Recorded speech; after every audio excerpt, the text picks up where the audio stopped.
Let me first say it's an honor to be here today and speak to the original landlords once again.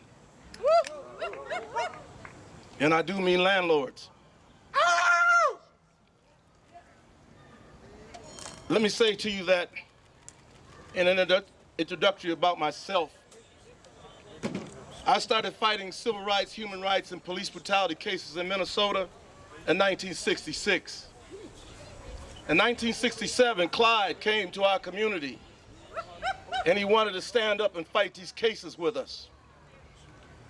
For 42 years after that, Clyde brought me to this community to fight your police brutality cases, your civil and human rights cases for 42 years straight. The one lesson I learned about this community, different than mine, y'all will march from this neighborhood all the way to the courthouse in the snow. Did you hear me? I'm a sun child. Y'all will march from here to the courthouse in the snow every time something was done to Native Americans following that lead.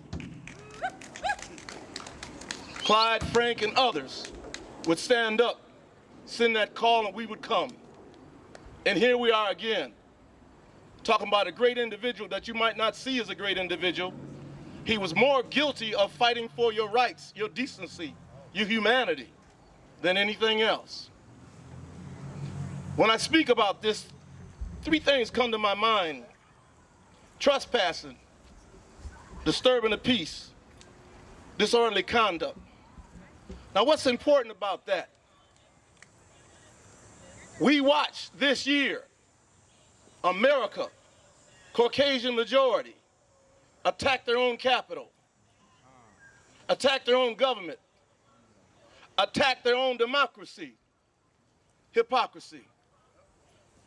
Cross the grass, come up the steps, break in the building, beat up people with badges, threaten to kill, terroristic threat, the vice president, threatened to kill Nancy.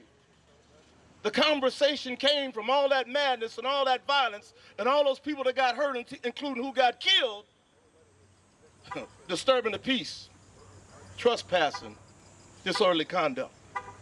We're talking about an individual here for less than what they did at that day, never made it back home. Never made it back home. So when you see the government works against you, but works for itself, that even in crime, they cannot sentence themselves for the crimes they commit, but he's doing all of our time. Right here is where George Floyd died.